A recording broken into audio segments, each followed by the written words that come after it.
Guys, hope all of us are doing fine. My name is Ernest, and this is Ernest Sciences and Mathematics TV channel.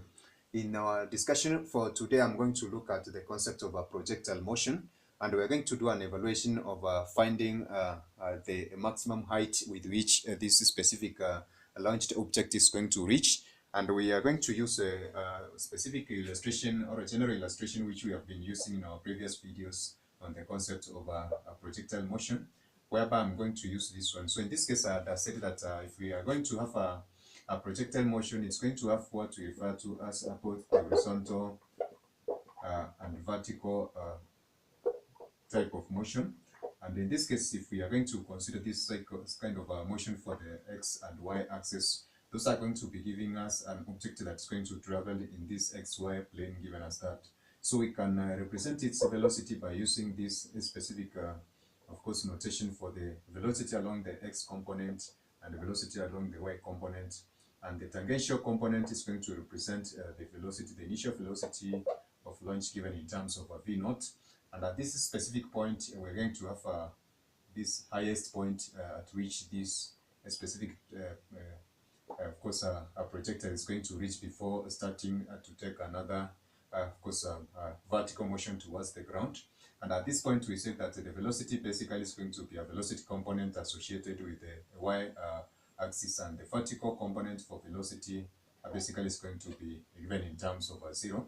And of course, we're going to see that at a particular point, we can describe the velocity components along the, of course, x and y given in terms of so these are going to be y and x given in terms of those specific representation, and the tangential component is still going to represent the velocity with which this particle is going to return to the ground. So in this case, we had said that we can find the of course formula representing this vertical component using specifically for velocity using the vy square of that one is equivalent to the velocity vy naught, the square of that one minus, of course, this product over 2 gy. Now, in this case, this is going to represent the velocity component, which is a vertical component of velocity, which I have given in this specific case. And of course, we're going to see that this can be given as the square of initial velocity given at this point minus g, which is a gravitational, of course, constant, and times the height, which is given in terms of y. So we're going to consider this specific y given in terms of h from my illustration above. So therefore, we're going to find a way of trying to find this specific value for h given as y as such. And this is going to be derived using this specific formula. But I've said that at the maximum height, which is going to be given as that one, we are going to have this vertical component, of course, or at the initial point of this specific launch, we're going to have this vertical component given as a function of y, vy naught is equivalent to v naught, the sine of theta. So this basically are going to be the y component of this specific, of course, a projectile. And then we're going to have this specific value of this v naught equivalent to that specific value. And therefore, we are going to consider from this particular equation doing a substitution in the equation for the value of this specific, of course, velocity component. So this basically is a section of the y section of this specific resultant velocity, which is given in terms of the y component. Therefore, we're going to consider doing a substitution of this particular value in the equation I've given for this displacement, this velocity component, and then we're going to have it given in terms of vy is equivalent to v naught, the sine over theta, and this is going to be a square of this specific value minus 2g, and then we're going to take this specific value for the displacement along the y to represent our height. Perhaps I can give it in these terms of just a small h given as that one.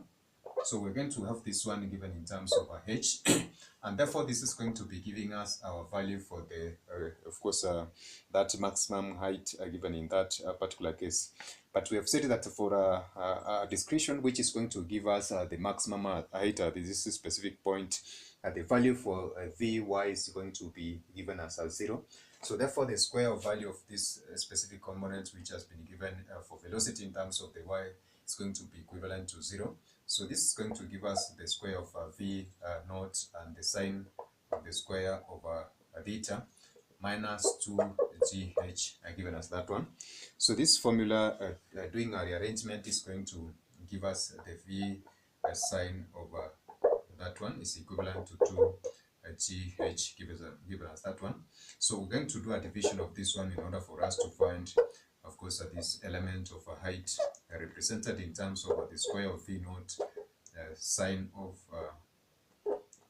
the square of the sine of that one, and then we're going to have a 2g given as that one.